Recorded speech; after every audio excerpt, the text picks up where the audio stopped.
গত বছর যে ওয়েস্ট বোর্ড যে স্যালারিটা দিয়েছে এটা এখনো ইমপ্লিমেন্ট হয় নাই, সেটাকে ইমপ্লিমেন্ট করতে হবে।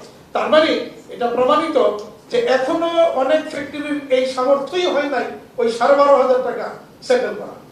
দ্বিতীয়ত আপনি আসেন, বাংলাদেশে শুধু তো পোশাক শিল্পের শ্রমিকরাই তো যে মানে এই 12,500 টাকা তারা মেনটেন করতে পারছেন না, বা ইনফ্লেশনের কারণে ক্ষতিগ্রস্ত শুধু তারাই না, হ্যাঁ, ইনফ্লেশনের কারণে ক্ষতিগ্রস্ত সবাই। বাংলাদেশের শুধু পোশাক শিল্পের 40 লক্ষ শ্রমিক না, আমাদের হিসাবে প্রায় সারা দেশে 7 কোটির মতো শ্রমিক আছে, যেটা হিসাব আমাদের শ্রম অধিদপ্তর যেটা হিসাব দেয়।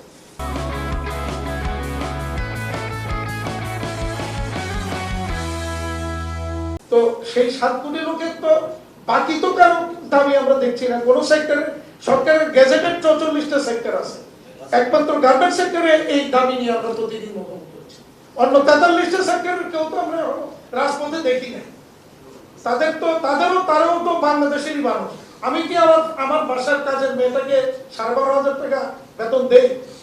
আপনাকে বুঝতে হবে 12,500 টাকা আমাদের সেক্টরে কে পায়, যে একদম নতুন, সে যার কোনো অভিজ্ঞতা নাই, সেই রংপুর থেকে এসে আমার ফ্যাক্টরিতে ঢুকছে হেল্পার হিসেবে, জাস্ট ওই কাপড়টা ইয়ের কাছে আগাই দিবে, সুতাটা কেটে দিবে, কাপড়টা ভাঁজ করে দিবে, এই হলো তাদের কাজ।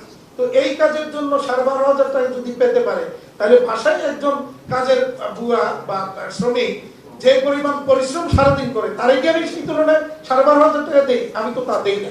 তাহলে তাদের কি 12,500 টাকা বা 25,000 টাকার প্রয়োজন নাই? শুধু কি গার্মেন্টস সেক্টরের শ্রমিকের 25,000 টাকা বেতনের প্রয়োজন? এটা আমাদের কাছে খুব, আমরাও খুব, হ্যাঁ, তারপরও আমরা দিতে প্রস্তুত থাকবো যদি আমার সামর্থ্য থাকে। বিবেচনা আসেন, আপনারা বসেন, যারা আজকে যারা কথা বলেন যে শ্রমিকদের লিভিং ওয়েজ নিয়ে কথা বলেন, ন্যায্য মজুরি নিয়ে কথা বলেন, তারা কি কখনো বলেন যে বায়ার এবং বায়ার্স ফোরাম বা ব্র্যান্ড যে আমাদেরকে আনইথিক্যাল প্রাইস দিচ্ছে, আনফেয়ার প্রাইস দিচ্ছে, ইথিক্যাল প্রাইস দিচ্ছে না, ফেয়ার প্রাইস দিচ্ছে না, এটা নিয়ে কি কেউ কথা বলেন? সেটা তো আমরা শুনি না। ইউরোপিয়ান ইউনিয়ন, আমি আর একবার আপনাদের এখানে বলেছিলাম, ইউরোপিয়ান ইউনিয়ন ডিউ ডিলিজেন্স ল নিয়ে আসছে, সাপ্লাই চেইনে ডিউ ডিলিজেন্স ল মানতে হবে, আমরা সেটা মানতে প্রস্তুত। আমি বলেছিলাম ইউরোপিয়ান অ্যাম্বাসেডরকে যে তোমার ডিউ ডিলিজেন্স ল কখনোই ইমপ্লিমেন্ট হবে না সঠিকভাবে যতক্ষণ পর্যন্ত তুমি ওই পাশাপাশি তোমার ব্র্যান্ড বায়ার আমাকে ফেয়ার প্রাইস, ইথিক্যাল প্রাইস দিচ্ছে কিনা মনিটরিং না করবা, ততক্ষণ পর্যন্ত ওটা ইমপ্লিমেন্ট হবে না। কারণ আমি খালি দিয়ে যাবো আর আমাকে খালি কমানো হবে, সেটা একতরফাভাবে কখনো হয় না। রিসেন্টলি আমি একটা পত্রিকার জন্ম থেকে এই পর্যন্ত আমি এটার গ্রাহক এবং পাঠক, আমি খুব সবসময় এই পত্রিকাটা পড়ি। সেই পত্রিকায় একদিন হঠাৎ প্রথম পৃষ্ঠার মধ্যে একটা হেডিং দেখলাম, পোশাক শিল্পের মালিকরা বদলাবেন কবে।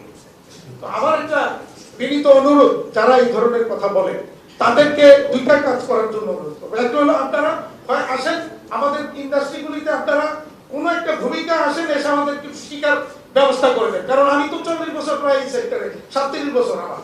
তো 37 বছরে যখন আমরা এখনো শিখতে পারি নাই, তাইলে আমার শিক্ষকের অভাব আছে।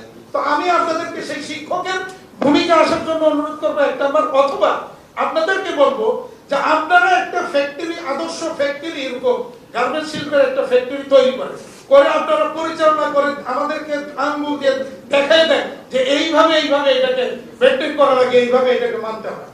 দয়া করে আপনারা এই কথা বলার আগে আপনারা এই কাজটা একটু করেন, তাইলে আমরা শিখতে পারবো। এরপর আসেন যে আমি গত পরশুদিন আমি বিজিএমই এবং আইএলও আমরা বায়ার্স ফোরামের সাথে বসছিলাম। পরশুদিন সন্ধ্যা ওয়ার্ল্ডের বিভিন্ন জায়গা থেকে তারা অংশগ্রহণ করেছে। সাংস্কৃতিক ছিল, তুমি অনলাইনে ছিল। তো সেখানে আমরা মূলত আমি বলছিলাম যে আমরা এই যে মূল্য বৃদ্ধি বা কস্টিং বেড়ে যাচ্ছে, এগুলি নিয়ে একটু কথা বলি। তো আমাকে সবাই অ্যাডভাইস করলো যে না, আজকে এগুলি বলেন না, কারণ এখন আমাদের প্রয়োজন হলো তাদের কনফিডেন্স লেভেলটাকে গ্রো করানো, ধরে রাখা। আজকে ওই জায়গাটা আমরা কাজ করি। তো আমরা ওই জায়গাগুলি কাজ করেছি। সরকারের সাথে আমরা কিভাবে আমরা এই জায়গাগুলি, এই অসন্তোষ কিভাবে মিটাবার চেষ্টা করছি, এইসব নিয়ে আমরা কথা বলেছি, যাতে তাদের মধ্যে কনফিডেন্সটা থাকে।